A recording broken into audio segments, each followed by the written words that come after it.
This episode is sponsored by Cohesity. Cyber resilience isn't just about getting systems back online. It's about keeping your business operating when disruption strikes. That's the idea behind the Minimum Viable Company, or MVC, a trusted operating core for recovery. Cohesity built the MVC to help organizations identify the essential applications, data, people, and processes required to serve customers, maintain communication, protect revenue, and meet critical obligations. By restoring this trusted operating core first, organizations can reduce downtime, accelerate recovery, and maintain continuity while broader restoration efforts continue. It also provides a clear recovery target, enabling teams to focus resources where they will have the greatest business impact. Learn more at cohesity.com/resilience. That's cohesity.com/resilience. Cohesity, resilience everywhere.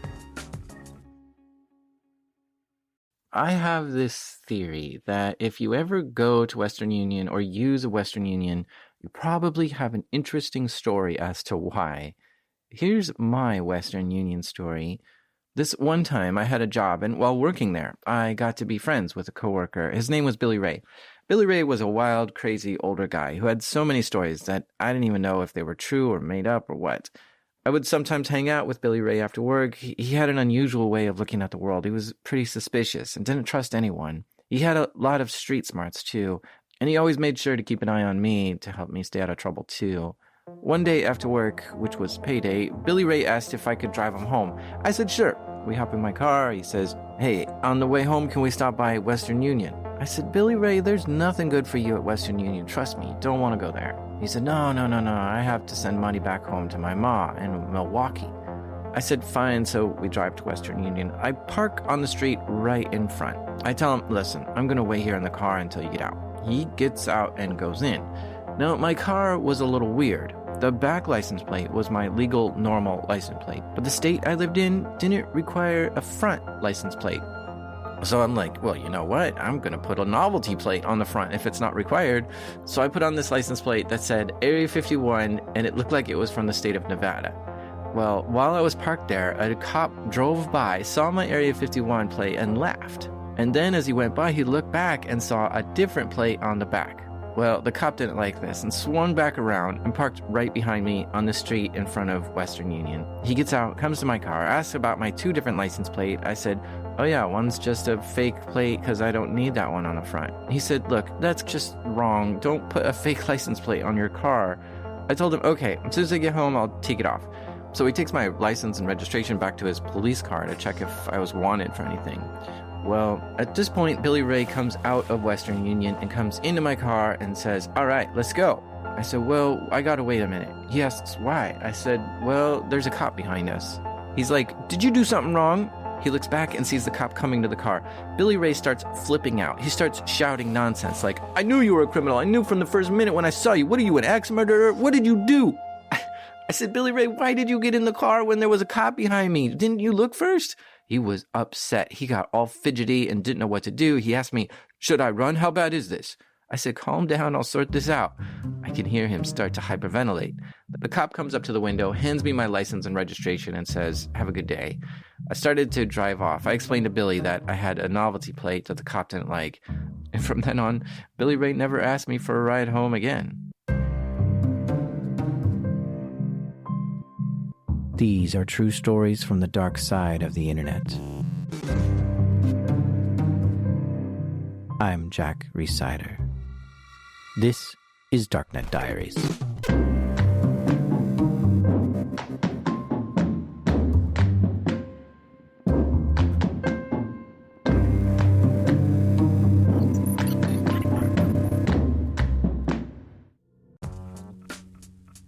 This episode is sponsored by Delete Me. Have you ever thought, I should really be doing something to protect myself from stalkers, scammers, and hackers, but you're not sure what? Here's what you should do.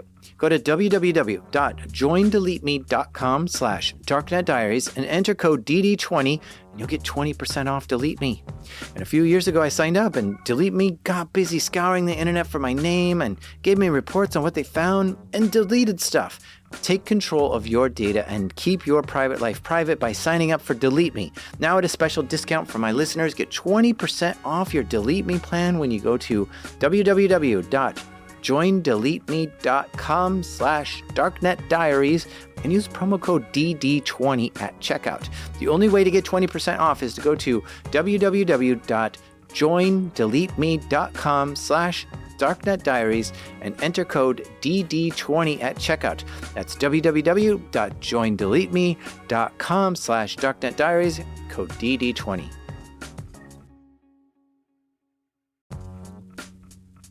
This episode is brought to you by Black Hills Information Security, trusted by the cybersecurity community for nearly 20 years.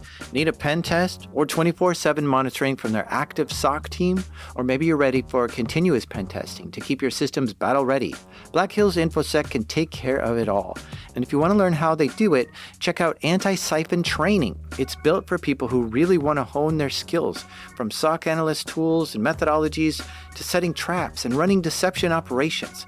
AI is changing cybersecurity right now. Defenders use it, attackers use it, and that's why Anti-Siphon Training is hosting their free AI Security Summit on August 14th. Join experienced practitioners as they share practical lessons, real-world experiences, and insights into how AI is changing cybersecurity. And because you're one of my listeners, they've got a little something extra waiting for you at blackhillsinfosec.com/darknet. The website you need to go to is blackhillsinfosec.com/darknet. Real quick warning before we get started. This episode has some strong language and may not be appropriate for all listeners. If you're sensitive to explicit language, you may want to skip this one. So it's fairly common that when I post an episode, there seems to always be someone who messages me afterwards saying, "Hey, I'm familiar with that story." They say something like, "Oh, I used to work there," or "I knew that guy." It's wild, but I love hearing any extra bits of detail that I might have missed. And that's how I met this guy, our guest today. After publishing episode 32 titled The Carter, I got a message from a guy named Cameron. And Cam told me I actually got some of the details wrong in that story. And I said, "How do you know?" He said, "Because he was part of that operation."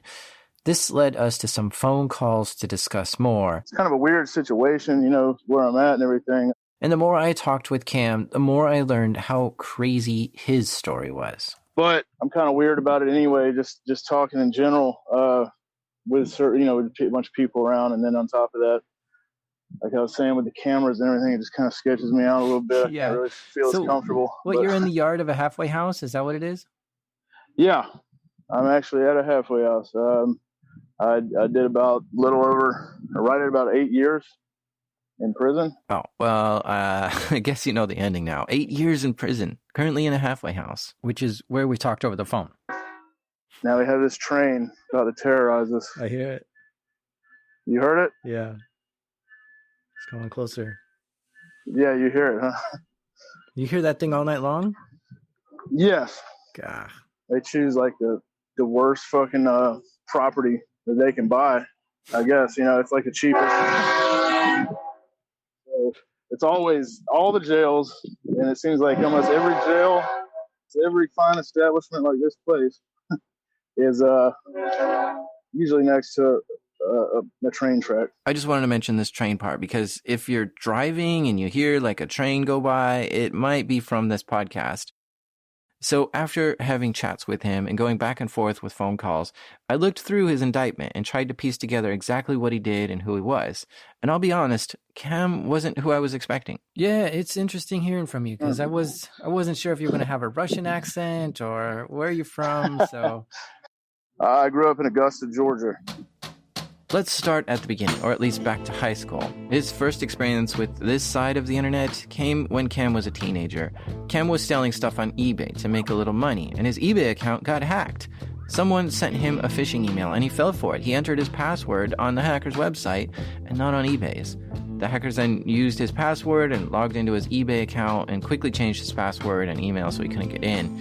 He saw that someone listed some fake laptops for sale on his account. Then I couldn't actually understand at the time, for the life of me, why anyone would do that. In high school, Cam was into computers and would download some pirated movies too. One day he realized he could put his computer skills to use at school. Cam was falling behind at school and wanted to change his grades. He couldn't actually figure out how to hack into his grades, but he did hack into the school's website and messed around a lot. He made a mistake by telling some people about this prank, and that got him suspended. I learned a quick lesson to watch who you talk to, kind of. That wasn't the last time Cam hacked his school, though. Cam took a CAD class in high school, and he spent the whole class messing around with his friend. Since he wasn't doing his assignments, he came up with an idea: steal someone else's work. He used Sub7, which is a Trojan, to attack the guy's computer in front of him. He got the guy's IP, logged in, took all his work, and then just changed his name on the work and printed it out and turned it in, and got an A for the class. Cam made fake report cards too. He would use Photoshop, design it up, write whatever grades he wanted, and make it look official, and then sell it to other students.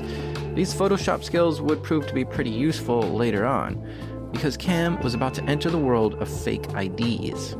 Do you, the listener, remember when you were 17 or 20, just 1 year away from being able to buy cigarettes or alcohol or do some adult-age thing?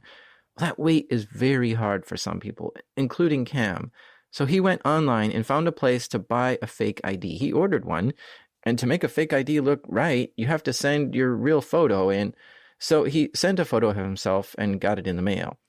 And it was kind of crappy looking. The cuts around the corners were off, and it just didn't look right. But he thought, what the heck, I'll try it. And he gave it a shot. So one day he went to the store to try to use his fake ID to buy a pack of cigarettes.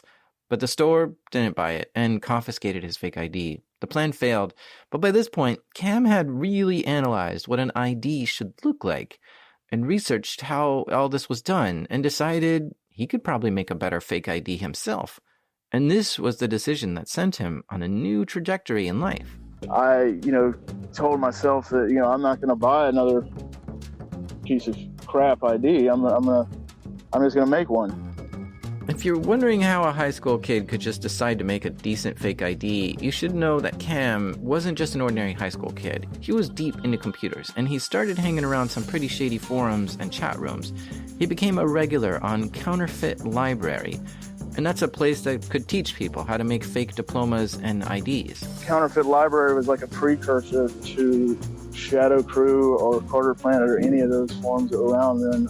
Oh, the guys from Shadow Crew. I'll have to do a whole episode on Shadow Crew one day because that's a crazy story all by itself. But basically, Shadow Crew was a website, a chat room, a forum, and on the forum, you could trade illegal things. Picture a typical darknet marketplace, but before the darknet existed and before Bitcoin existed. On Shadow Crew, you could buy fake degrees and fake diplomas and stolen credit card numbers and fake IDs. Cam wasn't on that website yet because that website didn't exist, but he was in the chat rooms with the people who would later go on to make Shadow Crew. Cam started learning how to make fake IDs through this chat room, and he downloaded templates and learned about materials. He eventually figured out a process that worked and made his own fake ID. So eventually he was producing some pretty convincing cards for himself. His picture was on it, but with a fake name and a fake address. And they looked pretty good. Better than the one he ordered, at least. Cam was living with his dad at the time. As a teenager, Cam wanted cool stuff to, show off at school or something. Clothes, shoes. When I became old enough to drive a car, he realized to buy this stuff, he would need to find a way to make money. So Cam came up with an idea.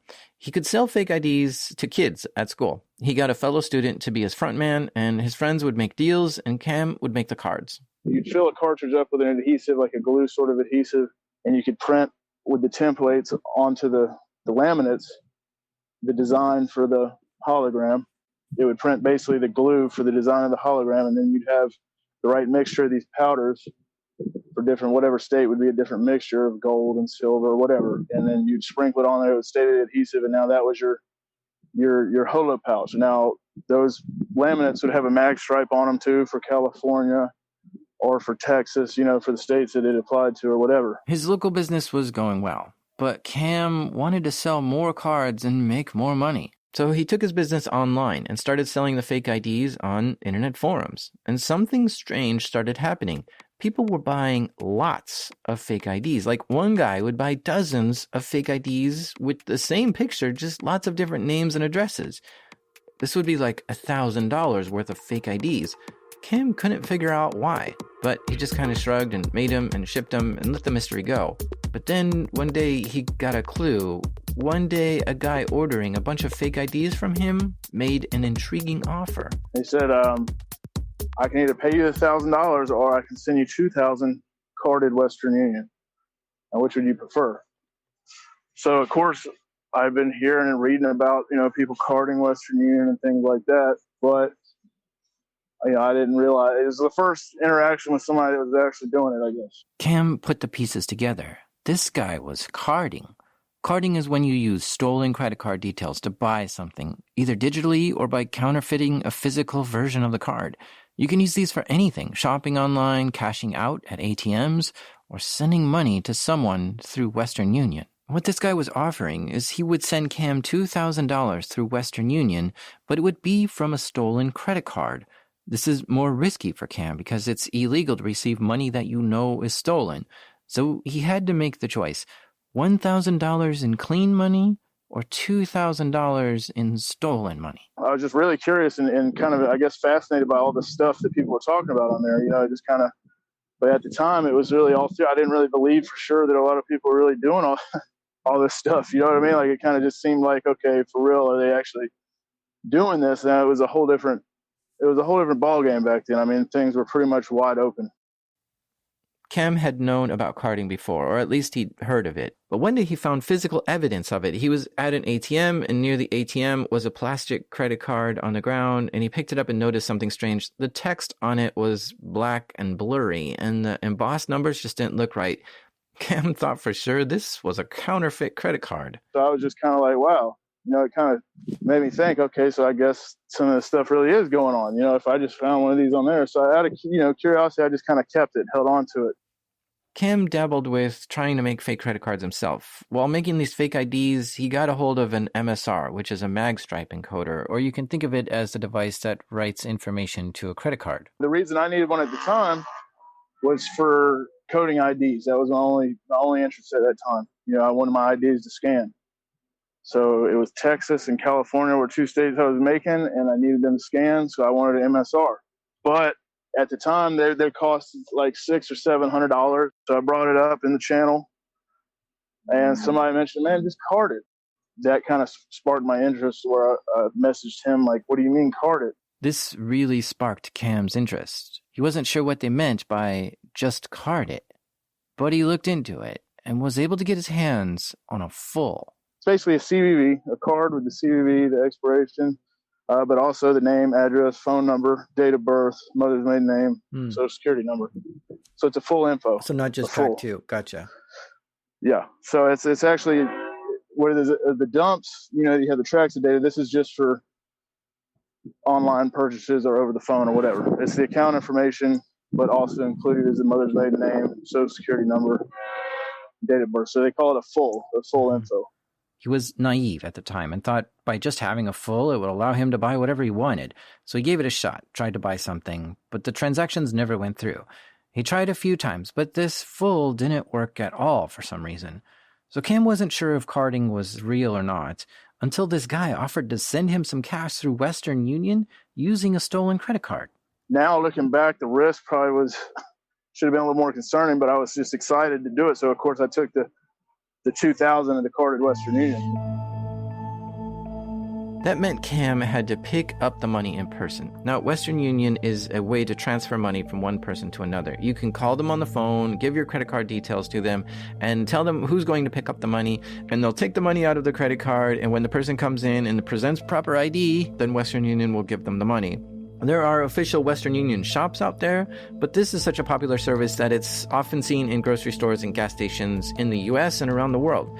So he makes a fake ID, puts a picture of himself in it, but uses a fake name and address and everything, and then tells the guy to send money to this fake name he just invented. So the guy calls up Western Union, gives them the stolen credit card numbers, and sends $2,000 to this fake name that Cam gave. And Western Union took the money out of the credit cards and held it for Cam to come get. Cam gets word the money is there, but he didn't have a car. So his friend's girlfriend drove him to Western Union. He goes in, fills out the form, gives that ID to the lady at the counter, and the lady picks up the ID and looks at it and looks at Cam. Cam starts to get nervous. He's committing fraud, and he knows it. And any mistake could get him caught and in trouble. And since he made the ID himself, he knew just how many mistakes it had. But she doesn't notice any problems. She counts out the money, hands him the cash, and he walks out of the store $2,000 richer. It's kind of I guess, a rush or whatever you want to call it. It's kind of an odd feeling. You know, it was like, it's kind of a thrill. The guy Cam was working with online was impressed at how well the transaction had gone. He wanted to keep buying fake IDs from Cam, but he had another proposal. He's like, hey, you know, I want to keep buying it from you, but also he's like, hey, matter of fact, do you just want to start picking up transfers for me? Because you're like the perfect drop guy. You make the IDs yourself. Cam was the perfect guy to do this. A rebellious teenager, good at computers, good at making counterfeit IDs, and who's interested in the whole carding scene. He could quickly whip up a new ID whenever he needed to go drive and pick up some cash. And then his job was to act like someone else for 5 minutes, hand them the fake ID, and wait for them to give him cash. So he agreed to this plan, and all of a sudden, something clicked in Cam's head. And now he understood why people needed multiple IDs with the same picture. They weren't 16-year-olds buying fake IDs to drink and smoke. They were using IDs to card. Cam was no longer peering into the dark world of carding. He realized he was already living in it.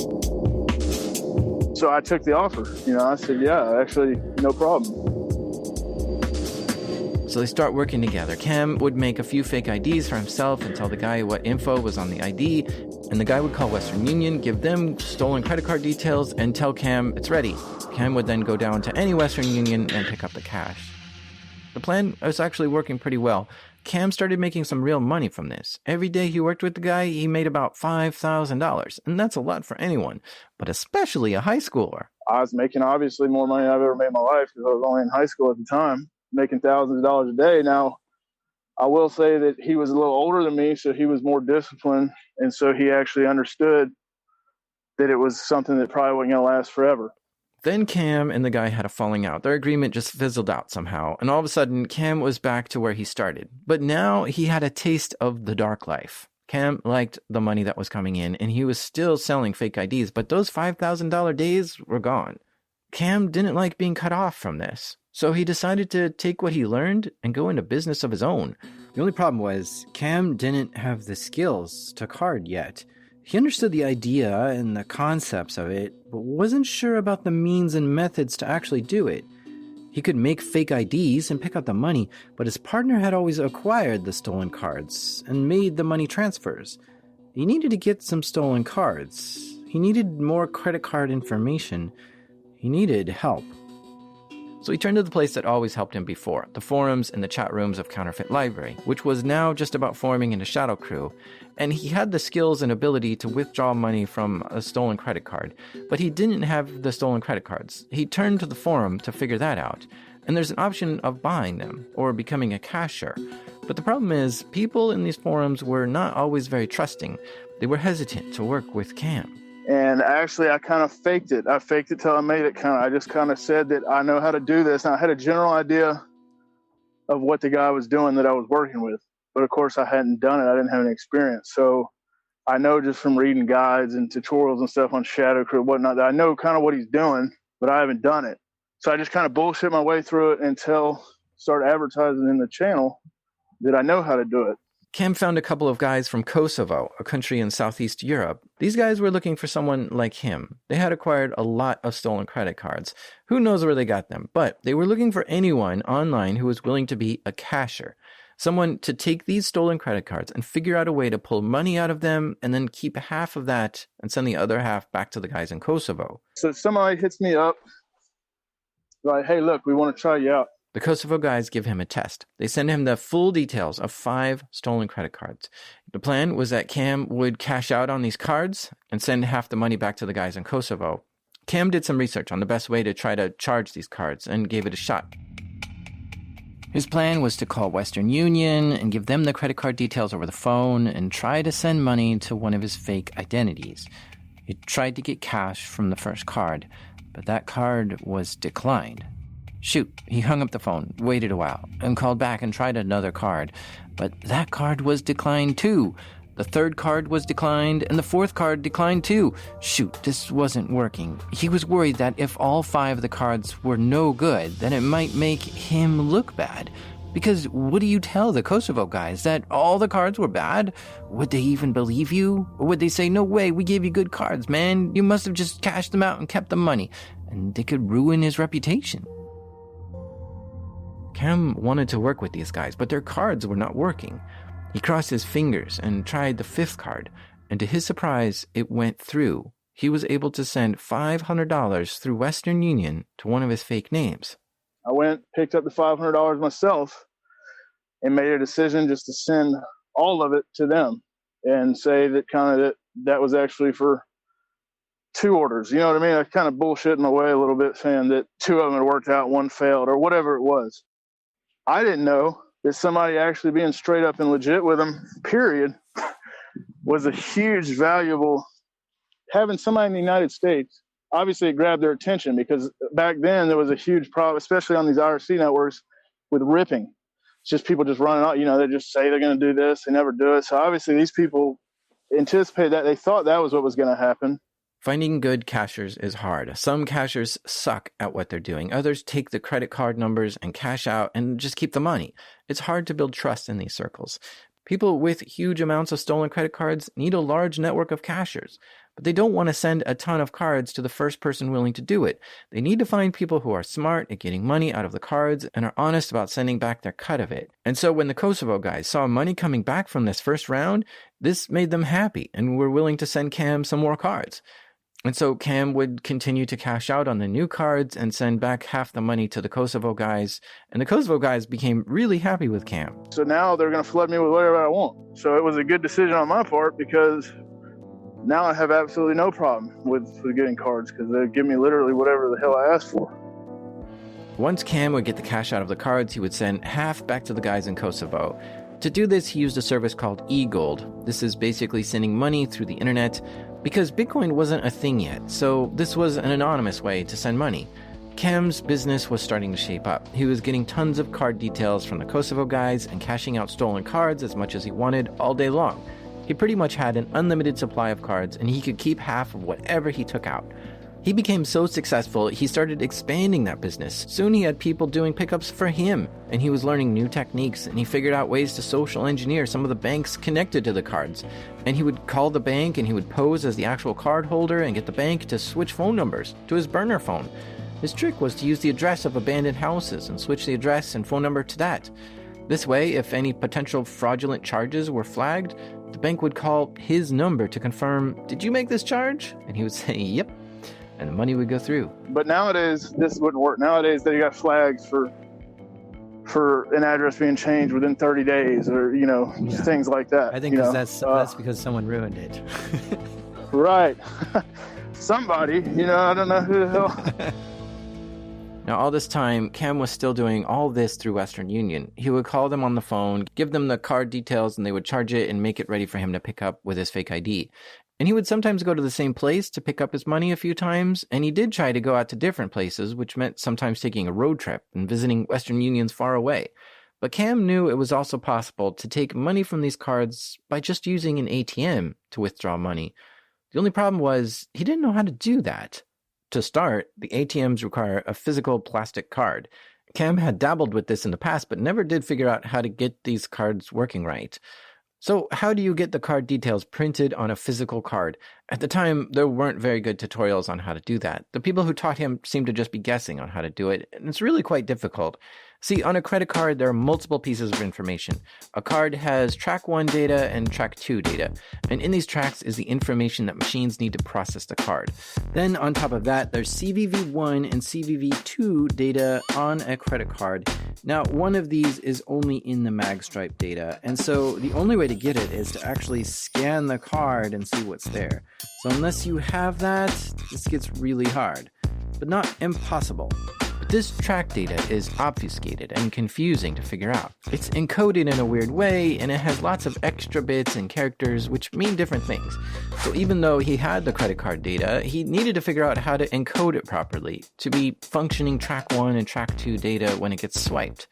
I mean, just to give you an idea how weird this is, track 2 data uses a 5-bit scheme. 4 data bits plus 1 parity bit. Now with 4 data bits, you have 16 possible characters, right? But it's not hexadecimal. 0 through 9 are valid characters, but then it uses colon, semicolon, greater than, less than, equal, question mark, and dot.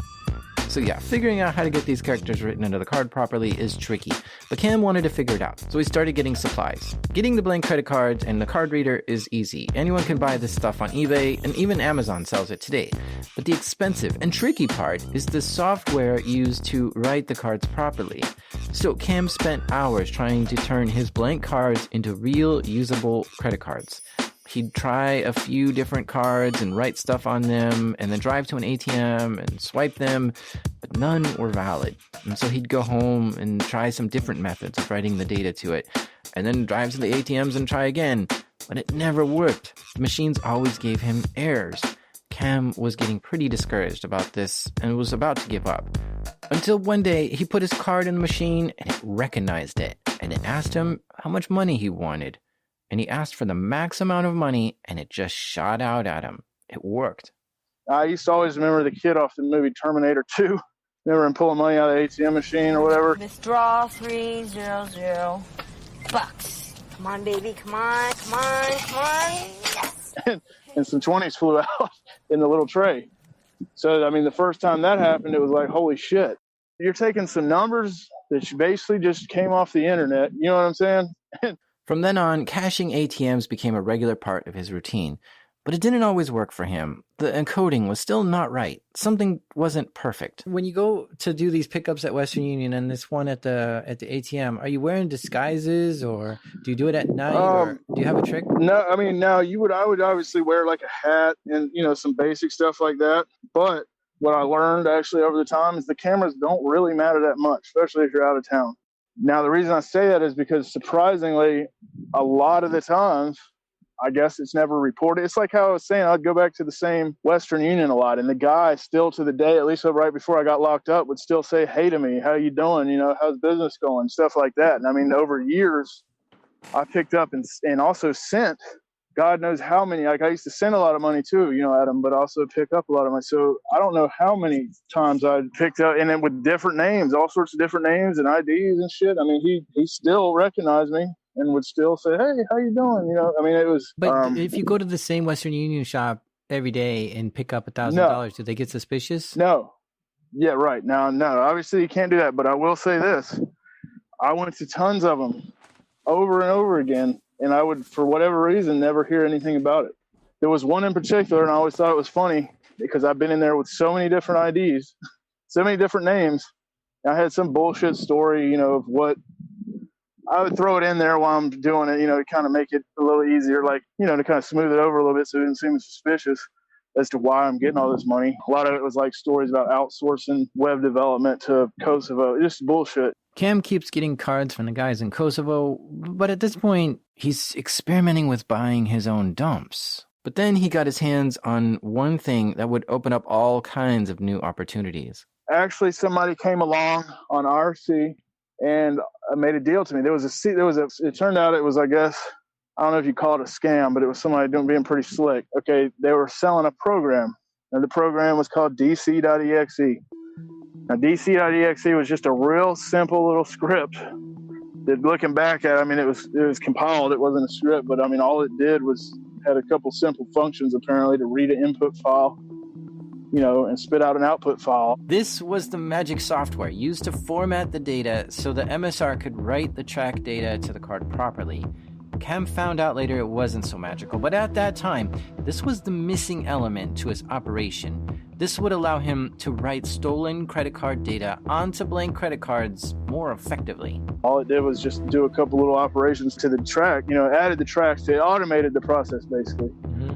But at the time, everybody thought it came with a bin list of all the known bins to work with that program. You know what I mean? So you could put in the in file, you could put a list of fish cards with the expirations, and you'd run it on the out file would be the generated track data, right? Mm-hmm. Now, this dude offered to sell this to me for $1,500. Tough call, huh? A shady guy on an internet forum is offering to sell Cam a program called DCR.exe for $1,500? I don't think I would buy that. But Cam, well, I guess he thought in for a penny, in for a pound, so he bought it. And the software worked. It encoded the track data onto the cards perfectly. Now he's unlocked the next level. He doesn't have to go to Western Union every time he wants to take money out of these cards. Now he could just print some new cards out and go to any ATM and get some money out that way. And there's so many more ATMs than there are Western Unions in the world. Not to mention you don't have to interact with anyone at an ATM. It's just a machine. And so there's no one that can detect you or spot your fake ID or anything.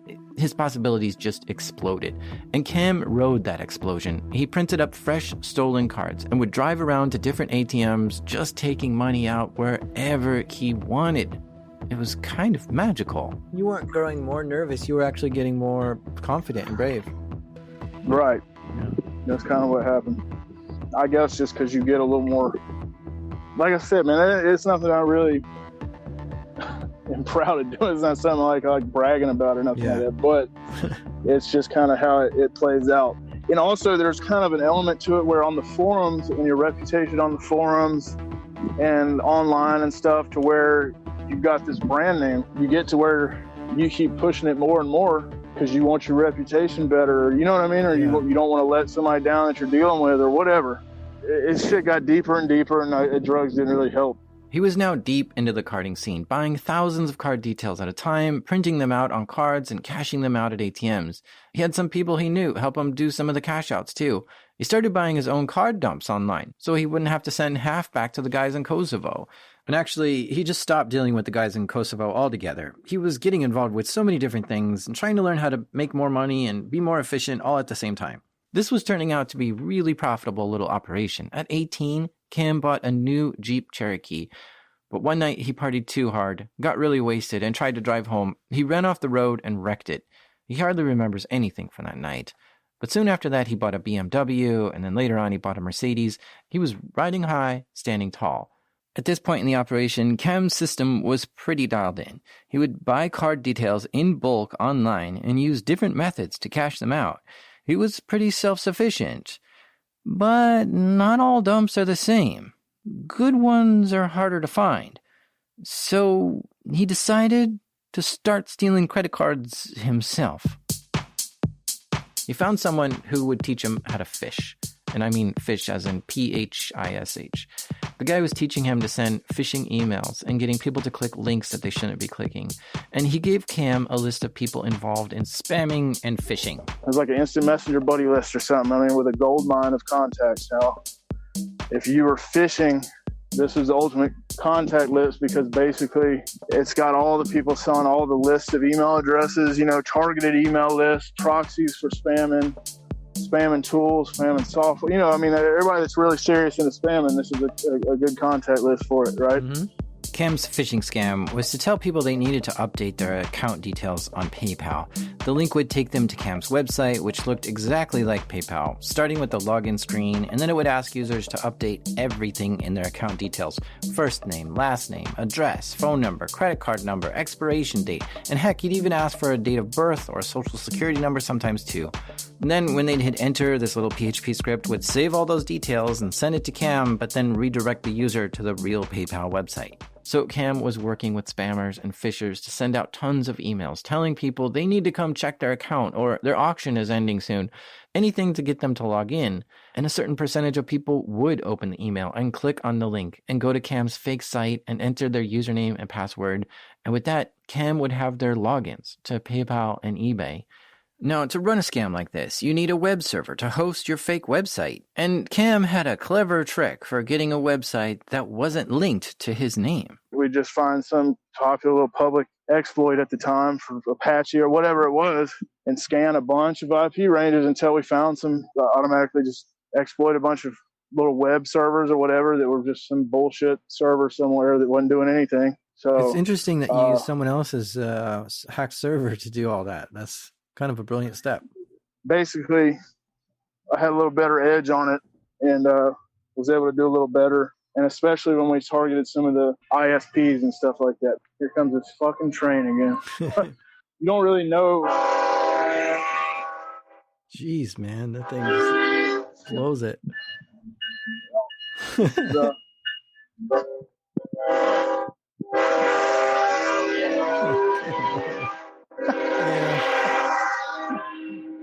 I mean, actually, you get kind of used to it. Cam learned how to improve his phishing emails to get past spam filters and get a higher click rate. He wrote a little program to randomize certain parts of the email to get them past filters. But at this time, people in the carding scene didn't really know that much about phishing, and people in the phishing scene didn't know that much about carding, except Cam, who started learning both worlds. I was killing it. I had a deal with a dude that was helping me spam. At one point, I had like 10 dedicated servers pushing out like 700-some thousand emails an hour. 700,000 emails an hour? Even if 1% of those people clicked the link, that's 7,000 credentials he could get in an hour. Cam felt invincible until the cops got involved. Cam was in a little town in South Carolina, on his way to meet his friends for a St. Patrick's Day parade. He decided to work a bit before the parade. He started going around to a few ATMs and cashing out. Then Cam walked into a Circle K gas station wearing a hat and sunglasses. He takes out one of his cards and puts it in the ATM at the gas station. Out of the corner of his eye, he sees a cop walk in the door. He sticks his stuff in his pocket and starts to leave. I go to leave. He's like, hey, are you just going to leave all those receipts over there? There's a bunch of ATM receipts sitting on the machine, but they weren't Cam's, though. So I said, no, but I'll throw them away. They're not mine. I'll throw them away. So I go throw them away and go to leave again. He's like, no, hold on a minute. He's like, hey, what are you doing? What do you do? Like, who are you or something? He asked for an ID. I gave him a fake ID. Cam pulls out a Virginia ID, and remember, they're in South Carolina. The policeman starts telling Cam some story about how there'd been robberies in the area. But as he's talking to me, I can see outside the door and the windows a bunch of more cop cars pulling up. So I'm already thinking, oh shit, this isn't good. The cop keeps questioning him. He's like, hey, what are you doing here? What are you over here for? I said, well, I'm from around here originally, but I'm in Virginia going to school. And my family lives over here. I'm here visiting family or whatever, but I go to my bank. I'm trying to find my bank because my friend told me my bank was over here. I didn't want to pay the fee. He told me there was a branch over here. I got over here. There's not, so I just used this one. He's like, well, where do you bank at? I told him Fifth Third because I knew that there was no Fifth Third banks over there. And he's like, no, they're not here. Whatever. So anyway, he was convinced apparently because he ended up telling me, all right, we'll just get out of here. Cam gets out of the store, but he's shook. Instead of walking towards his car, he walks the opposite direction and just tries to get out of sight quickly. He's just so paranoid that the police will follow him if he drives off, so he leaves his car in the parking lot, chills out for a while, and then comes back for it later when the coast was clear. He gets in his car and drives straight home, which was hours away. He gets home and gets rid of anything that could connect him to criminal activity, holograms, ID-making materials, and the MSR card writer. Cam lays low for a while and just chills out. And so we'll take a quick break right here. But don't go away, because this story is only half over. This episode is sponsored by SpyCloud. Everyday stolen identity data like credentials, session cookies, PII, and more flows through criminal underground markets. Most companies don't know what's been exposed until it's too late. For the last decade, SpyCloud has existed for one reason: to disrupt cybercrime and end criminals' ability to profit from stolen data. That mission has never been more urgent. SpyCloud's latest idea has been to recapture darknet data from successful phishes, info-stealer malware, combo lists, and breachers to put it to good use. They transform it into automated identity threat protection using advanced analytics and AI to protect workforce, consumers, and supplier identities from authentication bypass, session hijacking, account takeover, ransomware, and fraud. Don't wait to become the headline. Find out what criminals already know about your organization. Get your free Darknet exposure report at spycloud.com/darknetdiaries. That's spycloud.com/darknetdiaries. Months go by and Cam lays low. Nothing happens, though. Cam convinces himself it must have just been a coincidence that cop walked into that store. But that wasn't the end of Cam's legal problems. It's amazing to me what actually got him into trouble next, because even though he was engaged in serious criminal activity, making fake IDs, it was a dumb teenage crime that got him: underage drinking. When Cam was 18, he got caught at a bar with a fake ID, which gave him some legal trouble. This was the first time he had to go to court because of something related to his carding and ID business. The bailiff, was like, hey, Mr. Harrison. I go with him, and it turns out They had found out who I was. It turns out while he was handling his underage drinking charge, local investigators were also trying to figure out who was cashing out on stolen credit cards at ATMs. And some of the ATMs Cam used were at gas stations. And one of the cashiers at a gas station saw the video footage of Cam taking money out of the ATM and remembered his face. And later on, that cashier saw Cam in his car at a different part of town. And so the cashier wrote Cam's license plate down and sent it to the police. Cam didn't know it at the time, but an investigator had been on to him. But that was in another state. Since Cam was in Georgia at the time, the police couldn't cross lines to arrest him. So they just kind of waited for Cam to make another mistake. But Cam getting caught for underage drinking was the perfect opportunity for the police. They showed up at court with a warrant for Cam, knowing that he'd be there. And that dude was so pissed off. That local investigator was so mad that cop let me go that day. Like, he was pissed off. He's like, dude, I almost had him fired for that. You know, he was yelling at me about it and stuff, but I mean... They searched his house for evidence and found a few things that he didn't clean up. How much did they think that you did?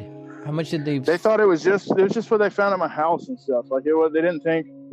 They found a bunch of receipts, they found some more cash, they found some more cards, and they didn't think anybody else was involved. You know what I mean? They thought it was me. Mm-hmm. And they never really got into where it was coming from or anything. They just ended up indicting me for all the stuff they found basically at my house. So while he had actually been carding thousands of cards, phishing millions of people, and robbing banks all over the country, the police had only uncovered a very small part of the operation. And so he was charged with financial card forgery and had to serve 10 months in a county jail. How devastated were you when you heard that sentence that you were going to go to jail for 10 months? It actually was a long time. Like, it seemed like forever then, you know? Still, Cam was lucky because the police didn't find a lot of evidence of what he had done and only charged him with cashing out a few cards. Compared to what he could have gotten in trouble with, if the police only knew what he had been up to, 10 months was nothing. The police thought he was just working alone and skimming a few credit cards. And he was able to get out on bond pretty quick, actually. But would this be enough of a slap on the wrist to keep Cam out of the scene for good? Yeah, it was. At least for a little while. But then he'd sometimes get reminded of the thrill of it all. He missed being able to buy drugs and throw parties. He missed the lifestyle that his old money brought him. And so, he got back into it. I didn't quit. I didn't learn my lesson. Like an idiot. But I guess you could say, kind of hooked on it. When Cam got out of jail, he had nothing. No equipment, no cards, no numbers, no computer, no money. The police seized everything. They even froze his bank account. So one of the first things Cam did when he got out of jail was go straight to an internet cafe. Remember his phishing operation before, where he had hacked someone else's websites and staged a fake PayPal login to capture victims' credentials? Yeah, well, he remembered the FTP password to that site. So he sat down and tried to log in. His password worked first try. He was in the server, and he looked around for the data, and sure enough, there were a lot of victim usernames and passwords. Bingo! This would be all that Cam needed to get going again. He could use these people's PayPal and eBay logins to buy whatever he needed on eBay. I carded some cheap web hosting, put the scam page on it, even carded an email list from some other marketing supply company or something like that. Carded some hosting for a PHP mailer, put it on there, spammed some, got a few more cards. Anyway, I came all the way back up from scratch from a fucking FTP login that I remember the PayPal scam page was on. Did a couple Western Unions, got some more money back in my pocket. All from, well, like I said, a friend loaned me a couple cards and I had that scam page. I turned it into more cards and back all the way back into doing dumb shit, you know? Cam used stolen information to get a new laptop, a card writer, fake ID printer, and went straight back to his old habits. But I will remember, I ended up having all a bunch of the computers that were at the cyber cafe. I had Dark Mailer installed on all of them and were blasting out spam. And I remember there was some kids that would come play Counter-Strike there. And while I'm sitting there configuring Dark Mailer on a couple of them, because I would just hide the process, I remember hearing a couple of them complaining about it lagging pretty bad. So it's kind of funny because it's probably because all the machines were sitting there blasting out spam. But hey, look, I think I got to get inside right now. Because I was supposed to be in by 8, but I just noticed, I think it might be 7:30 sometimes, depending on who's working, and nobody's out here. Okay. Yeah, no problem. All right, so let's pick this up again next weekend. Like I said, I've had so many long conversations with Cam to try to understand this whole story. And to be honest, this story took me a long time to process and understand. In between our calls, I would read through court documents and call up other people who knew him and look through the Wayback Machine at some of the websites he told me about. As far as I can tell, this story checks out just as he tells it. Hello? Hey, were you standing in the yard again? Yeah. This train could still come back around. Yeah, I will. I'm sure of it. Yeah. How hot is it out there? It's like 91 degrees. Oh man, I hope we find some shade. I don't really remember where we left off. So you got arrested. You lost everything, and you had an FTP server, and you were able to get into that. So I mean, here's the thing I don't get: is you just freshly got arrested, freshly got out.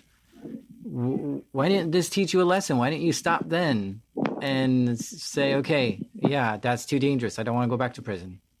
You know, I'd already been living on my own, and at the time I needed some more money. So it was just something I could do immediately to kind of solve that problem. And also I was just young and pretty dumb. You know, I mean, I didn't realize exactly the extent of trouble that I was really getting myself into, I guess. You know, also was doing a lot of drugs at the time, to be honest. So, I mean, and also another thing is kind of like, once you kind of make some of those connections, you know, kind of like your reputation online, I guess, that'll kind of draw you back too sometimes. You know, it's like you don't want to let that reputation go or something. I don't really know how to explain it, but I definitely wish that I didn't.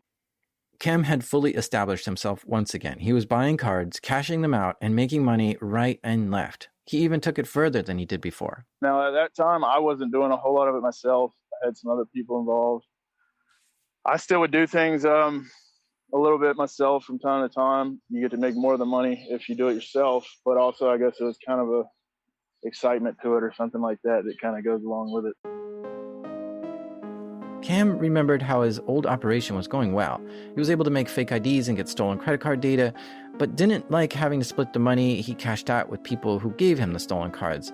So this time, he wanted to figure out a way to steal the credit card data himself. This would allow him to close the entire loop of his operation and maximize his profits. And Cam was figuring out new techniques. He had a goal. He wanted to steal credit card information directly from businesses who processed credit cards for customers.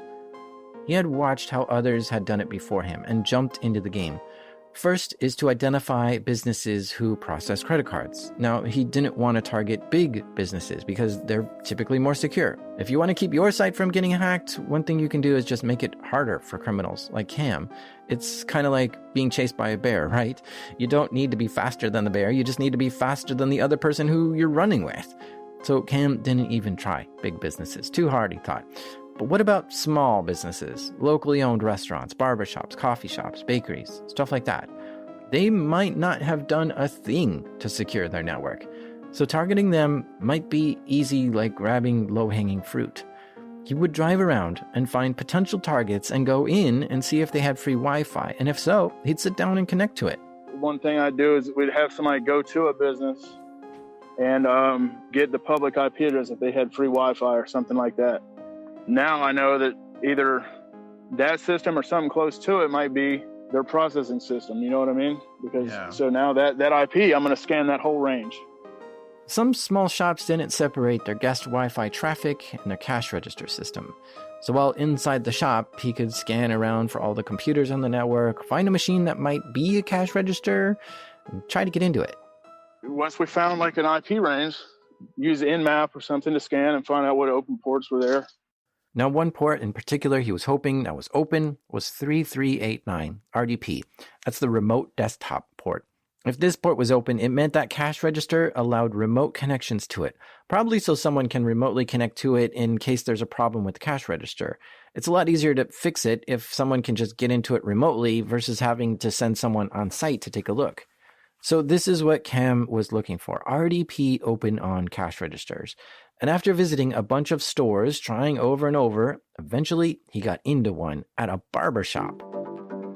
He found the computer that processed credit card transactions, then accessed the software that handled those transactions, and he grabbed all the credit card data that he could find and started copying it over to his computer. You know, it's a pretty exciting feeling. It's kind of just a thrill, I guess. Get on, your heart actually starting to beat a little fast or whatever, get a little nervous.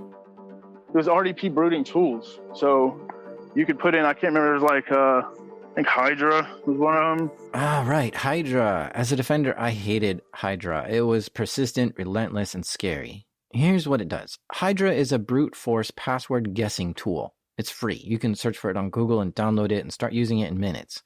It'll try combinations of usernames and passwords to try to log into something. But on top of that, it's able to do this on remote websites or computers. So you can tell it, hey, try all the usernames and passwords on this website and see if you can get in. And Hydra will try tons of combinations of usernames and passwords on that website and then tell you if it had any successful logins. But it can also try logging into computers through RDP, the remote desktop protocol, which is exactly what Cam was doing. Once he got into a shop's network and identified the cash register and found it had RDP open, he would unleash Hydra on it and try tons of different passwords to try to log in. The default username on a lot of Windows computers is administrator, so he was trying that username first with tons of different passwords. In case you were wondering how to protect against Hydra, there are a few things. First is to lock down who can access that computer over RDP. It's never a good idea for it to be open to the whole internet. Second, make sure passwords can't be easily guessed by using long, complex passwords. Third, enable some kind of lockout mechanism or CAPTCHA to slow down or stop Hydra from being able to try a password again and again and again and again. Well, as you can imagine, this worked on the barbershop that Cam had access to. Hydra tried a bunch of passwords and eventually found one that worked. Cam used that password to log into the cash register computer of a barbershop. Then he started looking around for the credit card details of the customers. It'd be set up to rerun the point of sale software in like a debugger. So that way they can get, scan through the memory address ranges and also look for something that matched Lund's algorithm. That's the way to identify a credit card number. Oh, this is interesting. Lund's algorithm, spelled L-U-H-N, is a way to check if a string or number is a credit card number or not. Now you might be wondering, isn't the credit card software in the database where the cards are kept secure? Like, isn't all that encrypted? Well, yeah, sure, it is. But Cam found a way around that. See, for computers to process the card data, it has to read the card data. So in the computer's memory is the credit card details unencrypted. You just have to know where to look in the RAM to find it. Cam used a debugger to search the RAM, looking for strings that matched Lund's algorithm. And if he found a hit, then he'd grab that, thinking it might be credit card details. So if it found something in some of those memory ranges that that particular software was known to use or whatever, then and it matched Lund's formula or Lund's algorithm or whatever, then it would grab the rest of the track. And the track data has a certain format to it. It begins with I believe a question mark. It begins with a semicolon and ends with a question mark. So basically anything in between that would be your track too. So Cam set up a little program on the cash register computer to constantly look for new cards and then once an hour send them to his server. So he was getting bunches of freshly stolen cards every hour. Now, there was nothing that would really work as good as your own fresh stuff. It was about the same as going and buying a base from somebody, but also you have the added benefit of knowing exactly where it's at. A base is a database of stolen cards. But yeah, buying your cards from other people, who knows how long ago those cards were stolen or how many other people have used those cards illegally since then. Having his own fresh database that only he used was definitely more profitable for Cam. Not only were the cards more valid on this list, but it cost him nothing to acquire them except his own time. So he might get a few thousand cards by breaking into a small shop and stealing them. Okay. But actually driving around, trying to find open Wi-Fis for shops and trying to break into their cash registers was a tedious and time-consuming process. Cam asked around online what others were doing, and someone handed him a special list. He got a list of IP addresses, which were supposedly small shops like this. The list had thousands and thousands of IPs, all belonging to small businesses. And the theory was that these shops had to be online to process credit card transactions, right? And it was probably a regular Windows computer which ran the software to process the cards. But what happens if someone has to fix a problem on one of those computers? They would need to either go on site to the shop and use the computer or set the computer up so that it's remotely controllable. So Cam scanned the list of IPs he got and found a lot of them were actually running RDP, the protocol that allows remote connections to it. Now, I've already said don't do this. Don't stick a computer right on the internet and open it up for remote connections using RDP. It just welcomes people like Cam to start hammering on it, to try to get into it and pillage whatever's on there. RDP should only be open to computers on a trusted network, not from anyone in the world. So now that Cam has this list of small business IPs with RDP running, he then points Hydra to them. And Hydra starts trying to crack the password by trying thousands of different passwords.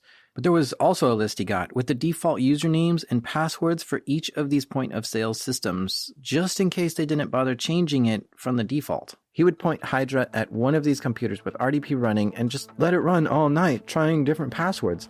And remember, he's now doing this remotely over the internet. He's not on their local Wi-Fi anymore. And to do this, he's still coming from servers that he hacked into, and they weren't even registered in his names. So it would make it harder for authorities to track it back to him. So with the combination of this magic list of IPs of small businesses, finding which IPs were running RDP, and then pointing Hydra at all those computers, he was able to automate his hacking. And so he'd check the server in the morning and see that Hydra had successfully found passwords to a few systems, and then he would remotely connect into that computer with the password he found, and bingo. He's in a computer which is processing credit cards for a coffee shop, a restaurant, a bar, a bakery. And he'd find the software which was handling the credit card data, download all the credit card data that was stored on it, and then close the connection, and he just got a few thousand more cards to cash out with. This was a big turning point in the whole operation. He's now able to get tons of credit card details himself without having to buy them. And when he pulls cash from them, he doesn't have to split it with anyone. And now he's able to do this at scale. At this point, Cam goes full throttle and turns this into a 24/7 operation. That would go 2, 3, 4 days without sleep sometimes, just monitoring different servers and making sure that I'm still passing filters and things like that, tweaking different messages and macros, so that would wear you out. And then also, believe it or not, obviously with the ATM stuff, you have to, obviously you got to move around. You can't really just be in one spot. All this work resulted in a ton of plastic credit cards that he could use at ATMs and withdraw money. But to do this, he has to continuously keep on the move. Pulling a bunch of money from the same spot was too suspicious. So he would often go on a weekend road trip to another state and do it a bunch of times and then drive back. And he'd sometimes even fly out of town to do this work. He'd make a hotel reservation under a fake name and then ship his equipment there. Then he'd fly out and spend a few days on the job, hitting up dozens of ATMs all over town, pulling money out with credit cards. I've got a stack of fresh ones in my left pocket.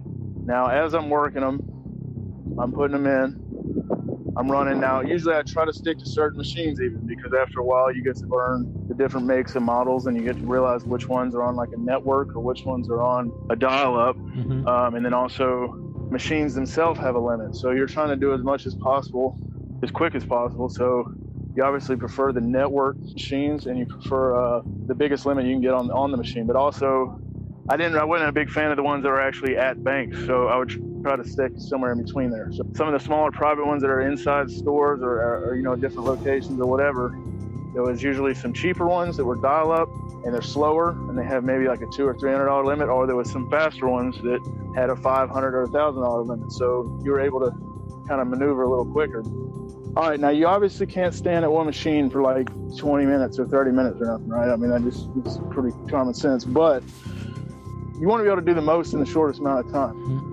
I'd have a pocket full of them, usually. Like I'd have, like when I'd go up to a machine, I got maybe at least 10 of them on me. Now, not all of them are going to work, especially as time went on, the numbers became a lot more and more of them are working, but I'm going to start with all in one pocket.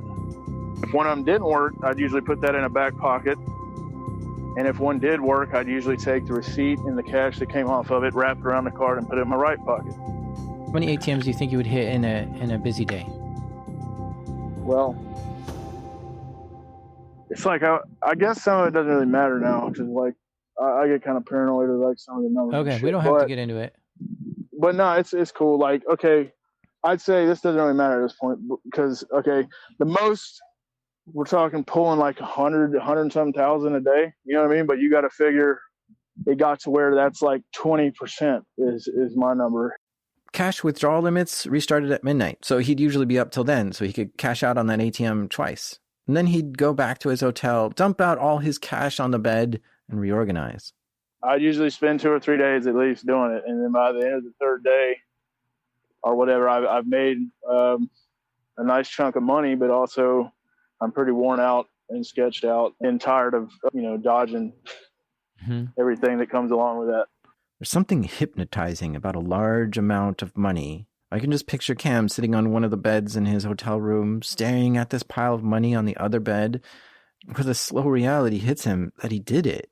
The money is his, and it's real, and all the things he could buy with that. But then the sudden jolt back to reality whenever he heard someone talking in the hall or a car door slam outside in the parking lot. There's a lot of anxiety and stress that came with stealing a lot of cash like this. How many cameras saw him on that trip? Did anyone notice his face around town? Were a trail of his fingerprints going to lead back to him at any moment?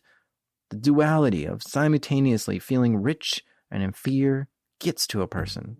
I did a lot of partying. I did a pretty good bit of traveling, which some of it was to do with business, or whatever, as far as this goes.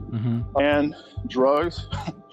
I've pretty much lived at 4 or 5 star hotels for a little while, as far as different places I was bouncing around between, and cars, clothes. What kind of cars what kind of cars did you have? Whatever. I've had a couple Mercedes. I had a pretty nice BMW. I had some regular, just like the trucks I told you about, just kind of like a regular day-to-day little truck or whatever. Different things like that. But my favorite car was my BMW Alpina. It was a 2008 Alpina, which is like the B7. It's like a special edition 745. Tell me about the parties. What were some of the more exciting parties? I had a New Year's Eve party at the Intercontinental Hotel. Basically, everybody I knew, criminally or otherwise, was there. This is a suite? A suite that you rented? Yeah. This was like a presidential suite at the Intercontinental. There's a lot of drugs, drinking, and fun, and a lot of girls. Yeah. Did you have like a DJ? No, I didn't have a DJ there. Can you take a guess how much you spent on that party? Yeah, I spent about $15,000, I think, on that party. So, I mean, at that moment of your life, that was probably the peak excitement of it all, right? You had the cars, you had the parties, you had everything you wanted. What was life like for you? Were you totally happy and satisfied? No, you know what? To be honest with you, I couldn't say I really was, man. It was a lot of stress. There was times that it was great, but also, like I said, I got pretty deep off into some of the drugs, and it kind of went up and down. It was really stressful, man. It's not something I really want to go back to. I guess it was kind of the only thing I knew for a while. I really just wish I had went a legitimate route somehow in the opposite direction or something, something that I could get the same thrill out of it, but in a different way where it wouldn't put me in prison for 10 years or whatever. To be honest with you, it wasn't as much about money for me a lot of times. I mean, that was like a good byproduct to begin with. Money wasn't really my main concern or motivation. It was partly, obviously I needed to make some money, but it was more about, is this going to work, and seeing if this would work, and actually seeing it work, and just kind of the thrill that came along with that, and just the excitement, I guess. Also advancing up, like I said, the reputation thing. For some reason that was a big part of it as far as online goes. But anytime, it seemed like almost every time something really good came along, something came along that messed it up. The beginning of the end for Cam started when he found a new forum, Carter.su. This was basically a marketplace for carders. You could buy stolen credit card data here, track 2 data, fulls, bases, you name it. You can connect with cashers, or you can ask questions and learn how to card. It was kind of like a loosely based criminal eBay. As it turned out, the feds had an eye on Carter.su, but the website itself was bulletproof, meaning the server was hosted by a company somewhere in the world which just didn't want to listen to U.S. law enforcement. So the feds couldn't seize it or shut it down. So they had to wait. And they got lucky when the person who was running Carter.su moved the server. For some reason, the people running the site were moving hosting providers. And so for a few days during this transition, Carter.su was moved onto a server in Dallas, Texas. And that's when the feds got a warrant for that website hosting provider in Dallas. And they took a snapshot of the server, which gave them a list of all the users in the database. The feds were able to go through the user database and look up email addresses. Lots of people had signed up to the site using their normal email. I bet the police were just able to search LinkedIn with these email addresses and find a bunch of people that way. In fact, a lot of people did get arrested from this Carter.su bust. And I talk about Carter.su in episode 32 called The Carter, which is what Cam originally reached out to me correcting me on a few things. But Cam had been careful on Carter.su. He registered as the user Kilobit, which he didn't associate to his real name anywhere. It didn't seem like the feds had any leads on catching Cam from this bust. Cam made an unrelated mistake, though. He partied too hard one night at a DoubleTree hotel in Alabama. He was staying there with a friend, and they were smoking weed in the hotel room, but someone called to complain about the smoke. Cam got a knock on the door, and his friend opened it. It was the police, and they made their way into the room. Well, were you thinking like, oh shit, oh shit, oh shit? Yeah, of course. The police asked for their IDs, and Cam gave them a fake one, of course, the one he actually used to reserve the room with. I was pretty worried, but I mean, it kind of was like, all of a sudden, they were thinking I was the guy on the fake ID. And then when one of them found my real ID, they're kind of like, who is this? So I'm telling them, oh, that's me. So they still haven't connected the two until he hears the other one calling a warrant check on the fake name. He's like, well, if that's him, who's he? Who's this? Cam gets arrested and the Secret Service interviews him. Now, you might be thinking, what the heck does the Secret Service have to do with this? Aren't they supposed to be protecting the president? Well, they do that, but they also investigate financial crimes too, like stolen credit cards. And for some reason, they had a hunch that Cam was into more than just fake IDs. This is the second time being arrested with a fake ID, and the time before he was busted doing stolen credit card stuff. So they investigated him further to try to figure out more. One of them made a comment that, we talked to Washington and they know who you are. Now, at the time, I'm thinking that, they're just trying to scare me or something like that. But it wasn't a bluff. The police had confiscated Cam's computer and they found something very interesting on it. When they booted it up, Kilobit appeared on the screen. Cam had named his computer Kilobit, and this was the same name he used on the Carter.su forums. And the police knew about Kilobit for years. The Secret Service in Las Vegas had been submitting reports about the alias, trying to figure out who was behind the name. One of the things that kind of got me in a little more trouble was helping out a lot more and a lot of people's questions and advice, a lot of things like that. I think that kind of what made me more like a relevant person on that forum in their eyes anyway. And then just being around for a long time and people knowing generally who I was. But Cam didn't know that then. In his mind, he had just been caught with some fake IDs. And he got out on bail, and he was thinking he might get lucky a second time and just get away with a slap on the wrist. But that fantasy started to crumble one day when he got a call from his brother. My brother calls me and tells me that that Secret Service and Homeland Security had just left his house. So I'm like, man, what? I'm thinking, what? Okay, what the hell? They were looking for you, but they wouldn't tell me what it was about. Cam was getting worried. Now they're investigating his brother. Now they have Homeland Security involved. Cam had two phones, a normal one and a burner one for shady activity. He noticed that he'd lost his burner phone. So later that morning, he called a friend thinking he might have left his phone at his friend's house. I'm like, hey, man, I think I left my phone at your house. And he's like, yeah, you definitely did, because Secret Service and Homeland Security was here this morning looking for you. So, now I'm starting to realize, well, it's kind of weird. They're not only in one city, but they're in another city several hours away. Cam doesn't know what to make of this. He starts getting nervous. A few days pass, and he keeps hearing about the indictment related to Carter.su, but he convinces himself that he's clean and there's no connection between him and Carter.su that he left behind. Then, while reading a blog, he comes across a copy of the indictment with his name on it. Cam calls his lawyer. Now I call him, and I'm like, hey, man, I'm indicted by the feds for the RICO Act in Las Vegas. And he was like, well, how do you know that? I'm like, because I'm reading about it on a blog. And he's like, well, I'm like, there's a copy of the indictment on the guy's blog, man. Do you want me to send it to you? He's like, yeah, send it to me and I'll call you back. So I email it to him. He calls me back and he's like, yeah, if you go to court, they're probably going to be there to arrest you. So I didn't go. Cam gets a new ID, a new car, a new phone, and splits. Well, I'm not going to officially say I went on the run. For a month, he holes up in an apartment, too afraid to go out. He feels like the walls are closing in on him and there's no place to go. Finally, he can't take it anymore. He goes outside to get a haircut. On that day, some local cops pull him over. Cam can tell right away that this isn't just some traffic stop. They tell him to get out of the car and put his hands on his back. And he gives the cop a fake ID. They pat him down and put him in the back of the police car. They ask him if he knows who Cameron Harrison is. I told him no. I told him no, but, I was just, scared. Obviously, I didn't really know exactly what to do. An unmarked car pulls up by the police car. The police talk to the man in the unmarked car who comes over to Cam, holding a big blown-up photo of Cam. And they know exactly who I was. I mean, from the minute I was in the back of the car, he asked, who Cameron Harrison is, And that was the end for Cam. He went directly to jail, did not pass go, and stayed there.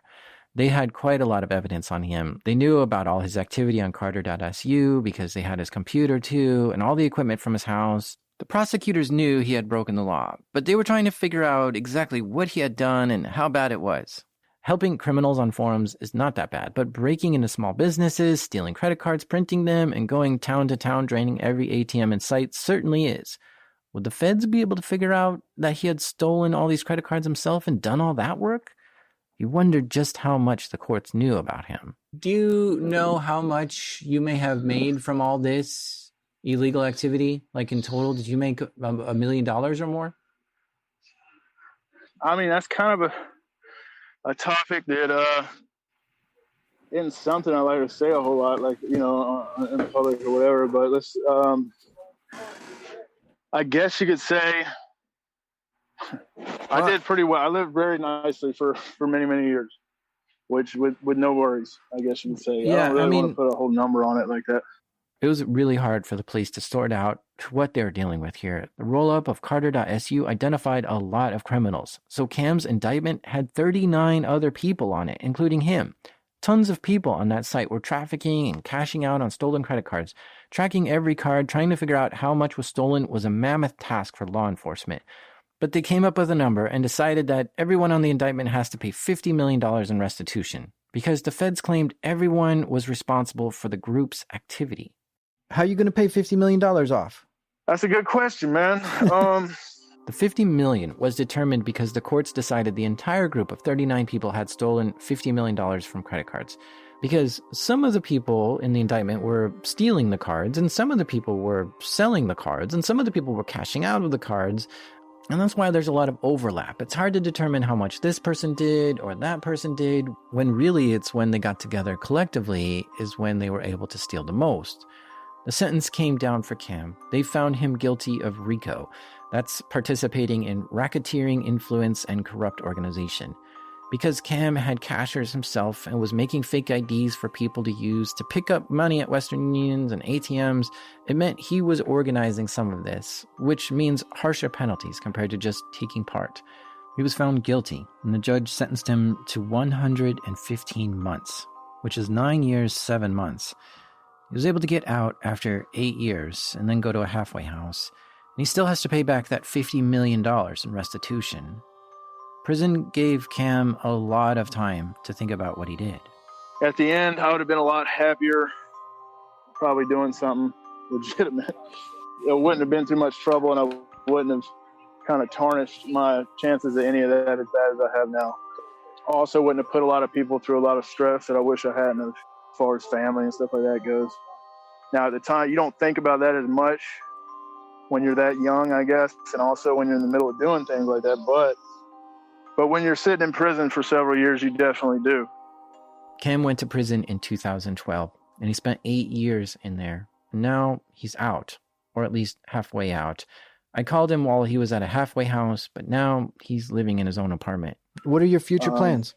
Well, I'm still working on that, but I'm hoping I can actually do something to kind of, have more of a positive role. The ultimate goal would be, and like the dream kind of outcome would be to somehow be able to use, a lot of the bullshit that I've accumulated over time, a lot of the different knowledge to something beneficial in some sort of way. But obviously I can understand trust would be an issue. And I guess, makes you realize how much of a waste a lot of the quick money was, it doesn't equal to happiness.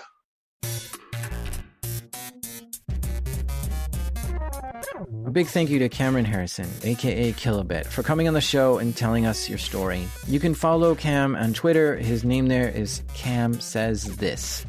This show is made by me, Jack Rhysider, where the only cards I trade are Magic the Gathering cards. This episode is produced by Alana Strauss, who's always checking her shutter speed. Sound design by the marvelous Andrew Merriweather. Editing help this episode by the mini-boss, Damien. Our theme music is by the Space Traveler, Breakmaster Cylinder. And even though I keep getting in trouble for placing realistic plastic snakes under the data center floor tiles, this is Darknet Diaries.